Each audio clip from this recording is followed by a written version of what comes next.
You're listening to The Briefing, first broadcast on the 22nd of December 2025 on Monocle Radio.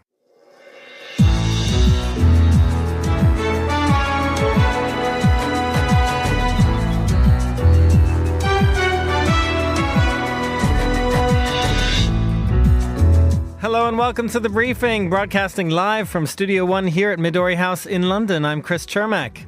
Coming up on today's programme. We are clear-eyed about the geopolitical reality that is taking shape before us and which will define the rest of this century. Keir Starmer is clear-eyed about the challenges, but is anyone listening? We'll review the UK Prime Minister's first full year in office. We'll also get the latest business headlines. We'll have a roundup of news from the Balkans, and then you don't have to go to the moon in order to have a sense of purpose that is just as valid as anything else, but it's about getting up every day and having something to work at. Kim Samuel of the Belonging Forum on her lessons from surveys of the UK and Canada on what it is to belong and avoid loneliness. All that right here on The Briefing with me, Cermak.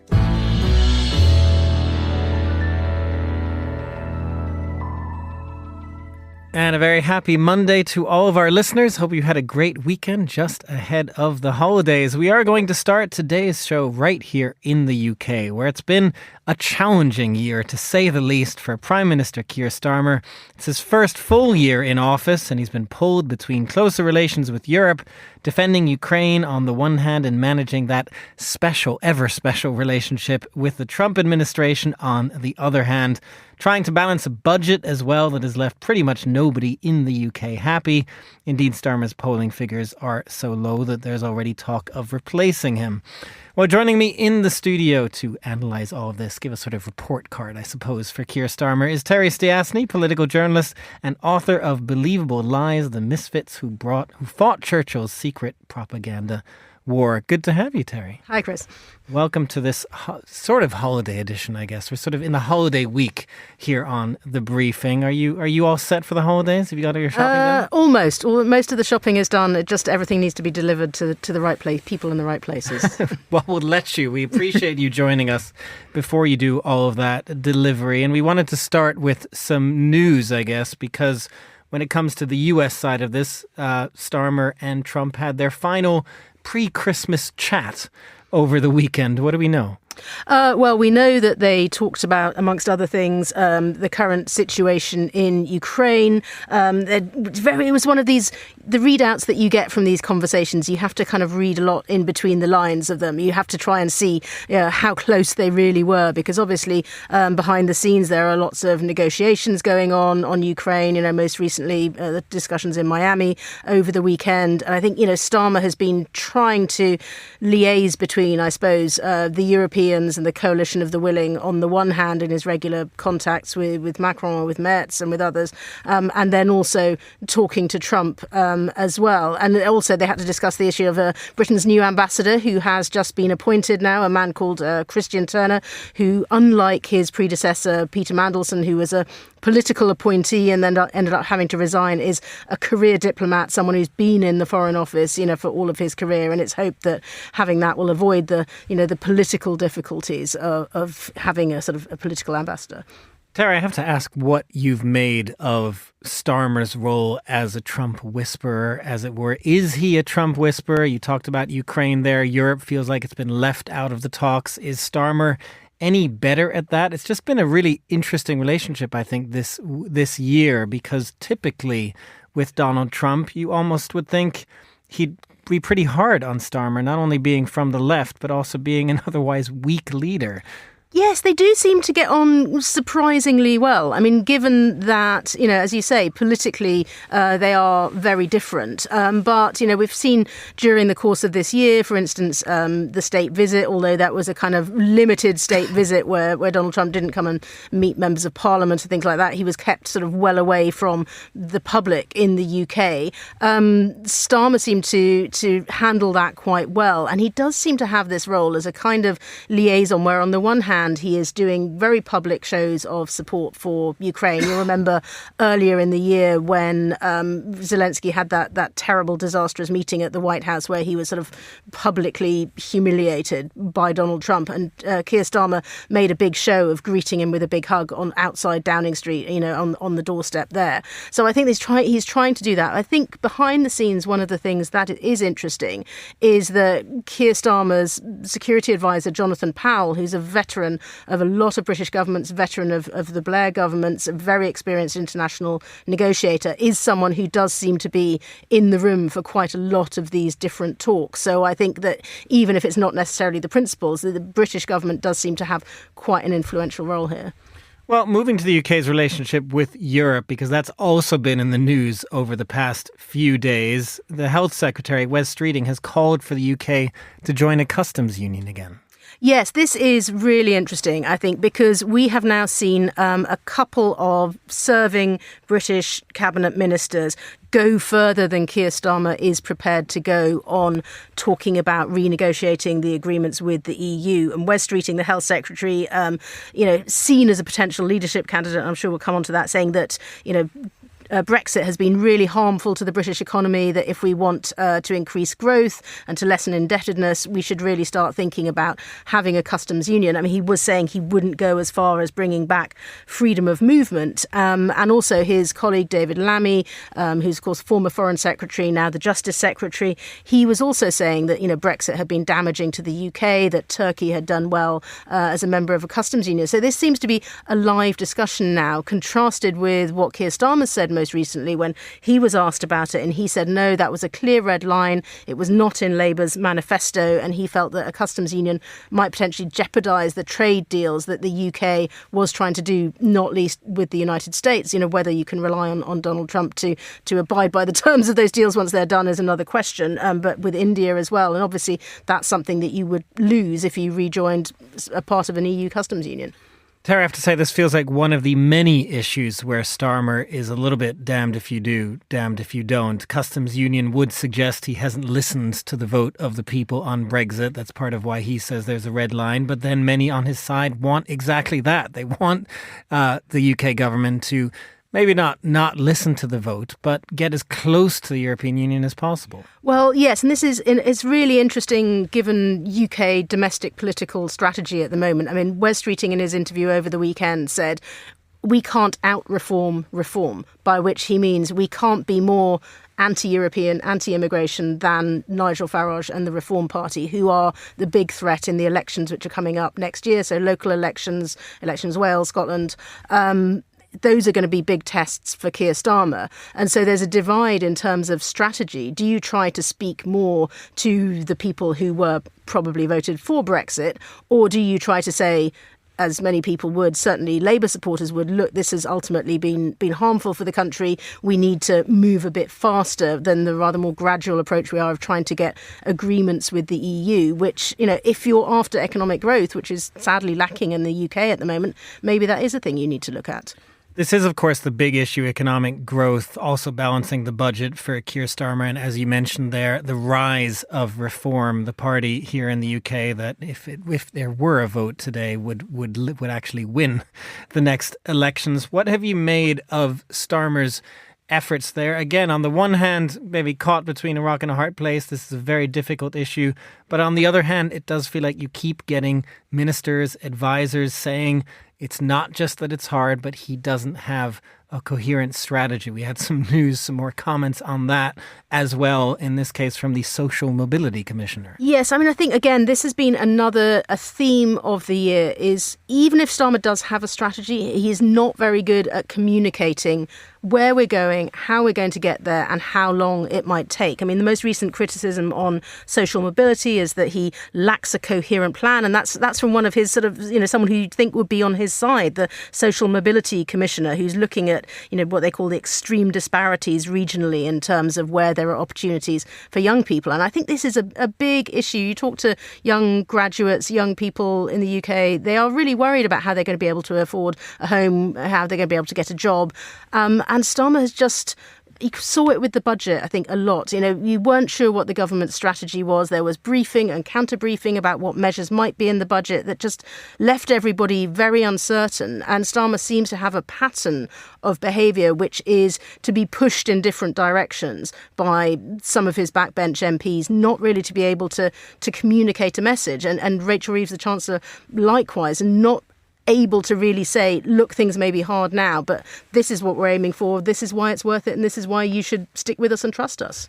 Just finally then, Terry, as you mentioned with Wes Streeting, the Sharks have been circling for a while now. Will Keir Starmer, with all the challenges you're mentioning, his lack of a coherent strategy, or able to deliver that, will he last 2026? This is a big question. It's one I wouldn't put bets on either way. I mean, I think there's going to be a real crunch point in May when we see the next set of elections, the results of those. If they're really as bad for Labour as the polls suggest, there might be people who, and you've got to remember, Keir Starmer won a massive majority. It is really strange. I suppose we've seen lots of changes of leadership under the Conservatives in recent times, but it's really strange for people to be so unhappy so quickly. But there are lots of, potential challenges out there. Wes Streeting, Angela Rayner, who was the former Deputy Prime Minister who had to resign but is widely seen to be plotting a comeback. So I wouldn't put any bets on it. Either way, I think he's going to have certainly a very difficult year. Whether he clings on, I'm absolutely not sure. And we'll be sure to bring you on more in the new year to talk about exactly that, whether Starmer can hold on and other issues. Terry Stiasny, political journalist, author of Believable Lies, The Misfits Who Fought Churchill's Secret Propaganda War. Great to have you on the show, and happy Christmas as well. Now here's Hassan Anderson with the day's other news headlines. Thanks, Chris. The US Coast Guard is pursuing a sanctioned oil tanker in international waters near Venezuela, accusing it of evading sanctions and operating under a false flag as part of an ongoing enforcement operation. US officials say the vessel has not yet been boarded, is subject to a judicial seizure order, and the situation remains active. Cambodia and Thailand have agreed to resume talks after being called on to end their border conflict during a special meeting of foreign ministers from Southeast Asian nations in Kuala Lumpur. Defence officials from the two countries will meet on Wednesday as part of the General Border Committee, a long-time vehicle for bilateral talks. Fighting along the border has meanwhile entered a third week and killed at least 80 people. And Japanese authorities have approved the restart of the world's largest nuclear power plant, which has been offline since the Fukushima disaster, as the country looks to reduce its reliance on fossil fuels. Despite local opposition, regional officials have cleared the move, allowing the plant's operator to bring one reactor back online, with reports saying it could restart around January 20th. Those are the day's headlines. Back to you, Chris. Thanks very much, Hassan. And it is time now for a roundup of the business headlines. And here to join us, as always, you and I have a special name for you. It's been inserted to my script for this item. Yuletide Potts, Bloomberg reporter with the latest from the world of business for us. How's that, Ewan? That was pretty bad, I have to say. Okay, we'll work on it for next year, but we are bringing you on at the start of the Christmas week, which is why we kind of had to do that. How is the Christmas week looking? Well, investors are actually in a pretty festive mood today, Chris. Not quite sure what the threshold is for a so-called Santa Claus rally, but after Friday's gains in the US, futures also pointing to another positive open stateside later on today. And the action, as has been the case for much of 2025, is in the tech sector. Most of the Magnificent Seven are higher in pre-market trading. And as we enter the fourth year of this current bull market phase, the question on everybody's minds is how long can this rally go on? Buoyed by the long-term valuation ratio of the S&P 500, the benchmark index in the US is now at an all-time high. The metric has gone beyond its previous peaks that preceded big downturns, such as the summer of 2000, just before the dot-com crash, and it's higher than January 2022, which is when the market started to price in that big surge in interest rates we had as central banks fought after the pandemic. So it's now gone beyond those peaks. So far, shares have been propped up by very solid corporate earnings. Corporate earnings have been very decent in America and much of the rest of the world. But fund managers have very low levels of cash, in fact, record low levels of cash. So that doesn't bode very well. And there are increasing doubts about this enormous spend on artificial intelligence, all that capital expenditure. There are worries that it's actually going to pay off. And those voices are really starting to get louder and louder. Ewan, we've talked about this many times over this past year on this show, particularly sort of that tech stock bubble and AI bubble and all of that. I mean, when you look at this and the fact that there is still such a bubble happening, even when the U.S. economy is struggling, what do you make of that? I'm curious, because it seems like the real economic data is pointing one way. Stocks are going up regardless. Yeah, well, the worry, of course, spending is that it's not going to pay off. And I think there is no doubt that some of it will go to waste. Not all of this is going to prove to be useful. I mean, the valuations just on ChatGPT, OpenAI, that company, over $500 billion, really quite enormous. And although ChatGPT has had an enormous surge in usage, it's now a well-known name across many countries of the world. They haven't quite worked out how to monetize it. So if that all works out, then that's fine. But if they don't find a way to monetize it, then a lot of that money is going to look like it's been poorly invested. So there are big worries about that. And of course, the amount of debt being run up by these companies is absolutely phenomenal. As to the US economy that you mentioned, well, you're quite right to say that it has been a lackluster in recent months. The labour market has certainly been cooling over to 2025. But actually, of course, a cooling can be good for markets because the Fed has been forced to cut rates, and we're expecting probably 2 more cuts to US interest rates next year.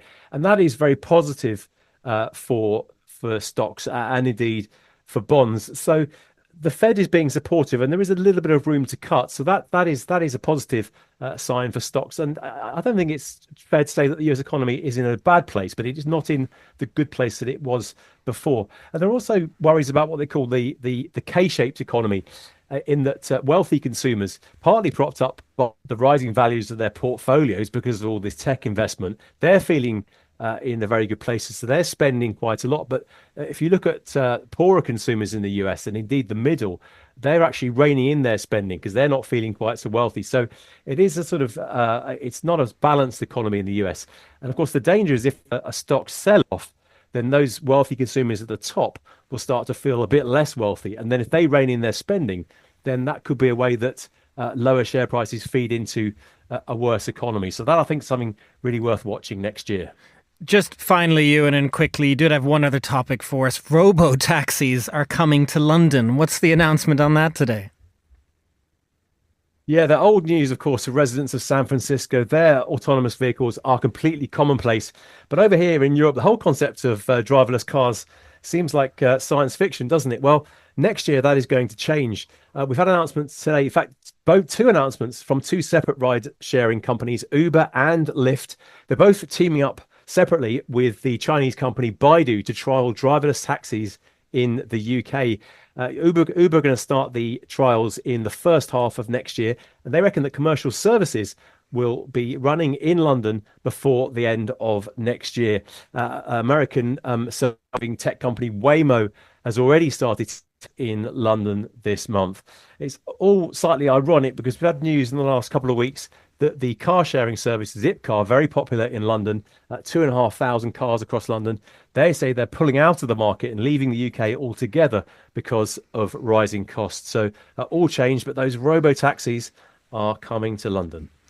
We'll all get ready for that. We'll have to discuss that when it arrives, Ewan, as well. Ewan Potts from Bloomberg, thank you very much for joining us.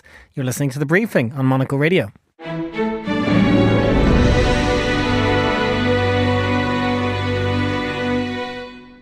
You are back with The Briefing. I'm Chris Cermak, and it is time now for a roundup of news from the Balkans. And who better than our man in the Balkans, Monocle's Balkans correspondent, Guy Delany, who's not in the Balkans. He's right here in the studio. Hello. Yo ho ho, Chris. Yo ho ho. Is that like a cool Santa? I don't know. I think it went all nautical there for a moment. It's a nautical Christmas for us, Chris. It's a nautical Christmas. We'll take a nautical Christmas, I suppose. I still don't even know what that means, but we're going to move swiftly on from that. Good idea.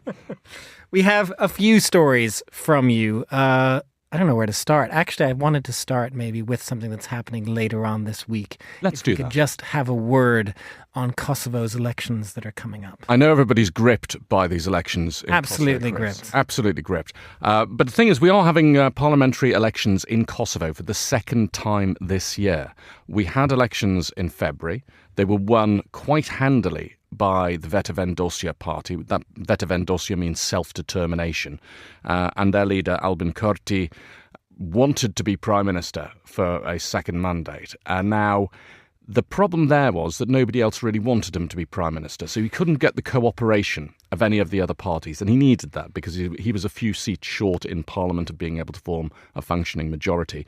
The result was 7 to 8 months of political deadlock, various sort of bits of black comedy in the National Assembly as Mr. Kurti kept trying to get the MPs to approve his choice of parliamentary speaker, them refusing. It was just going around and around and around, and Kosovo didn't have a fully functioning government. And in the end, finally, after the intervention of the Constitutional Court and the President, we are now having fresh polls.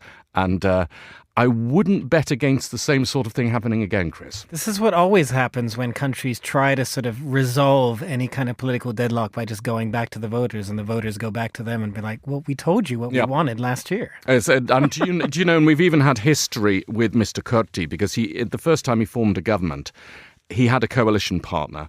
And the United States worked behind the scenes to unseat Mr. Kurti because they're not very fond of him because he's not a terribly cooperative chap, as you might have gathered from the fact that nobody wants to work with him. Well, the feeling's sort of mutual when it comes to Mr. Kurti.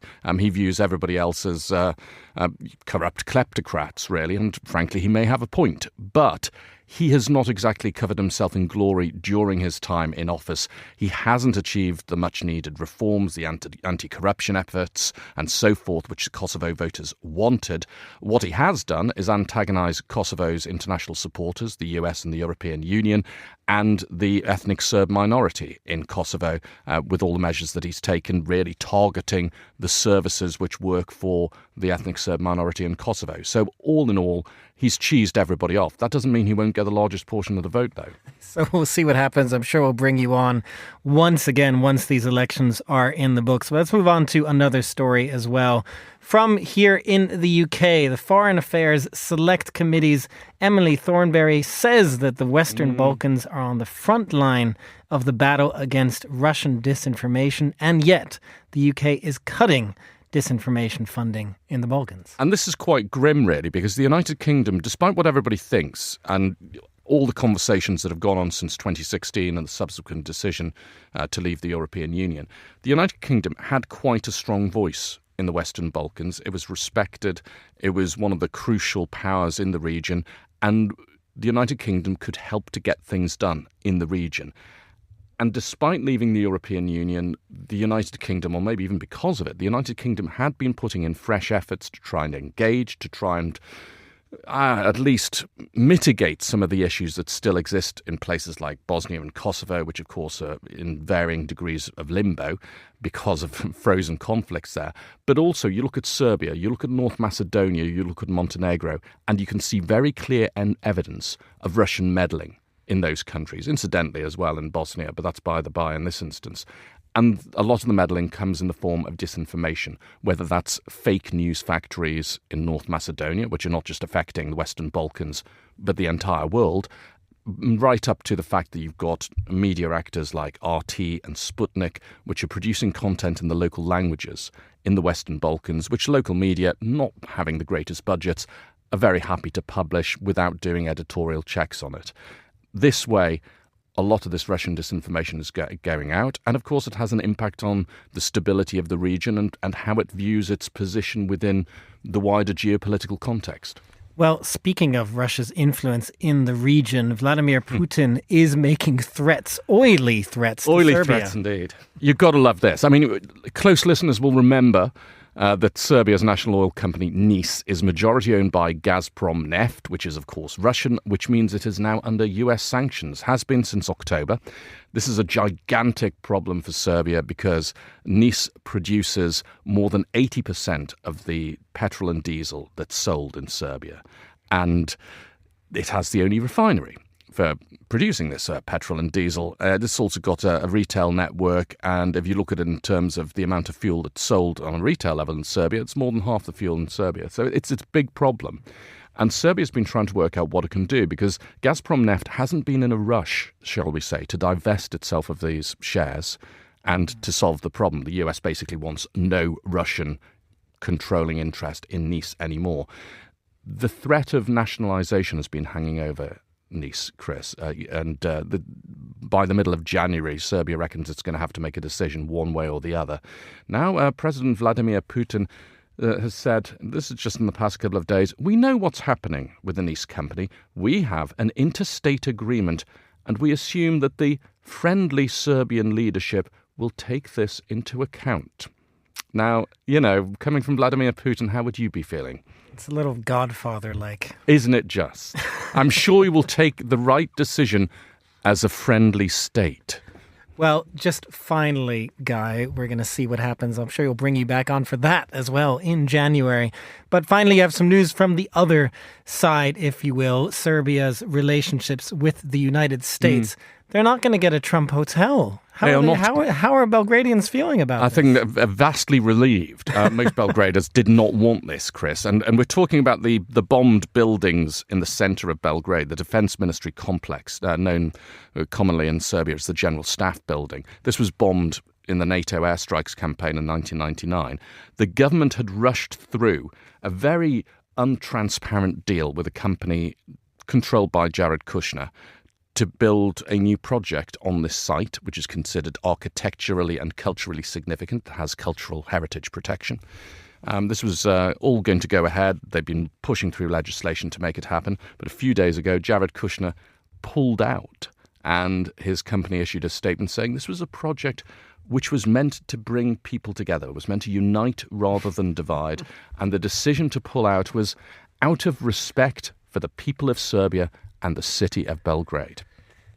I don't know what to make of that. That's a surprising conciliatory decision. Well, or you could say he doesn't think it's worth the hassle. Now the culture minister has been indicted for corruption in connection with the project. There's maybe just too much noise around it, and maybe he's considering that, like a lot of the real estate experts I've spoken to about this, it doesn't make commercial sense. But if you look at the history of Trump International hotels around the world, which is, shall we say, colourful, good commercial sense is not necessarily always the first thing on the agenda. Guy Delani, Monocle's Balkans correspondent, happy Christmas to you. And to you too, Chris. This is The Briefing.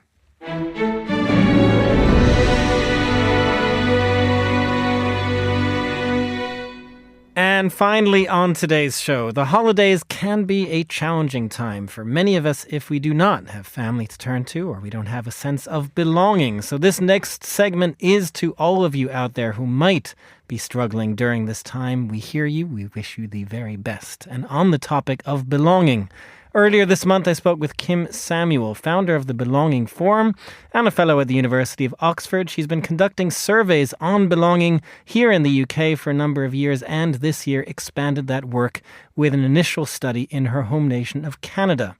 Kim came into the studio to talk about her findings. She began by discussing how she thinks about belonging.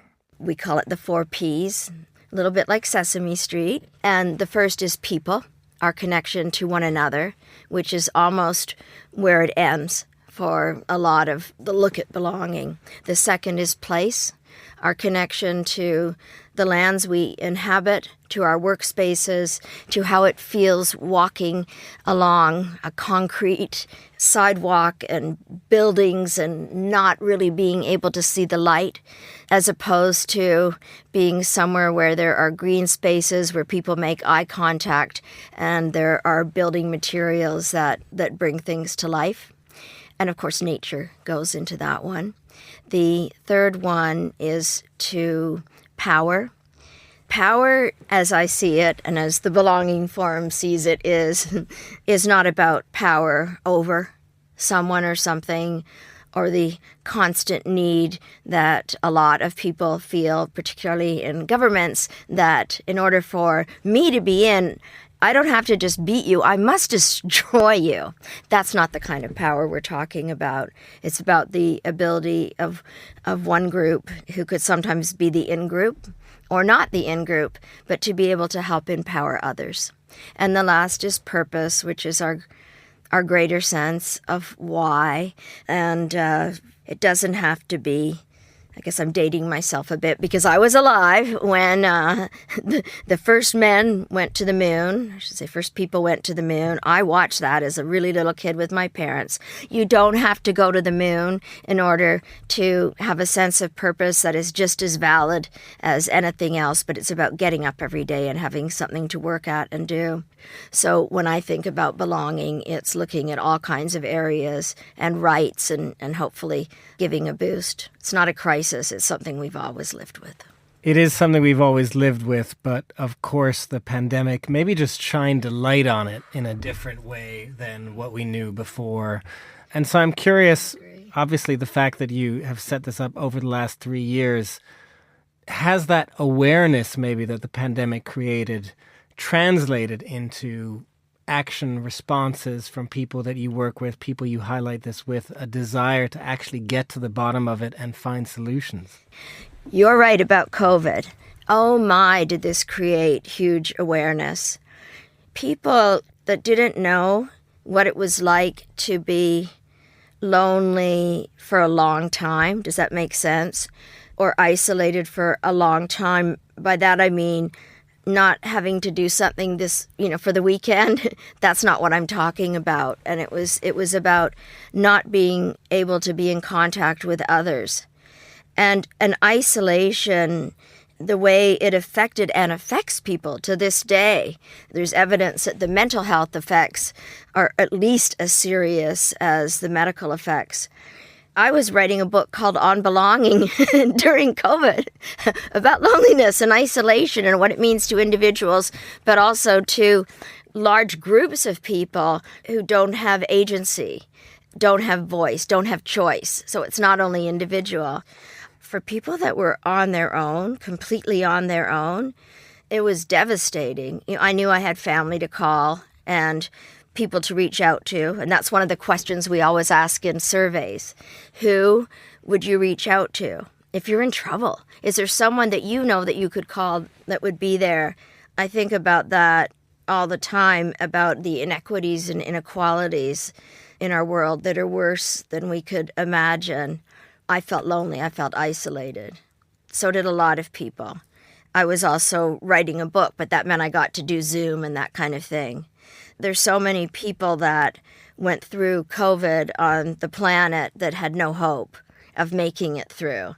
And how could that be okay?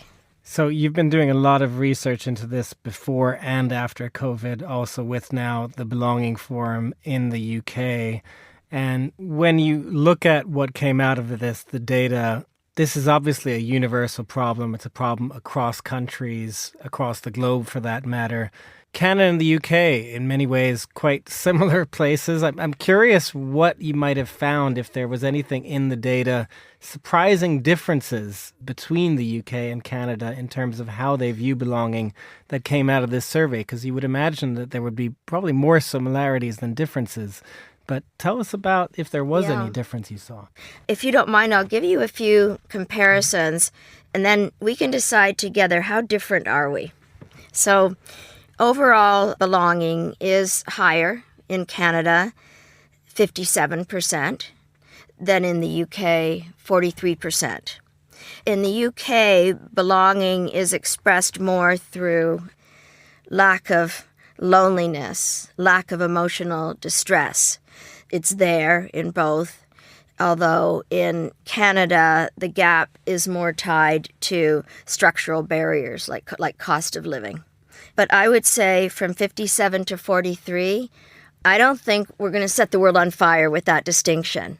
And I want to say that the numbers matter, but I think what matters is the reasons behind the numbers. So I can tell you that in both countries, the highest, I'm going to say lack of belonging. I want to tell you that for 3 years, this has been reported almost across the board as loneliness. And loneliness is not the only input. It's very important, but it's still reported as loneliness. But it's people, place, power, purpose. And I wanted to come through all this to say poverty, poverty, poverty. And poverty is multidimensional. And I don't think that any work on well-being or belonging will succeed if we don't look at inequality and poverty in all its dimensions to heal this. Kim Samuel of the Belonging Forum there with a reminder for all of us to look out for those who might be facing loneliness, or as she called it at the end there, a lack of belonging over the holidays. That's all the time we have for this edition of The Briefing. It was produced by Hassan Anderson and our studio manager was Mariella Bevan. The Briefing is back tomorrow at the same time. I'm Chris Cermak. Goodbye and thanks for listening.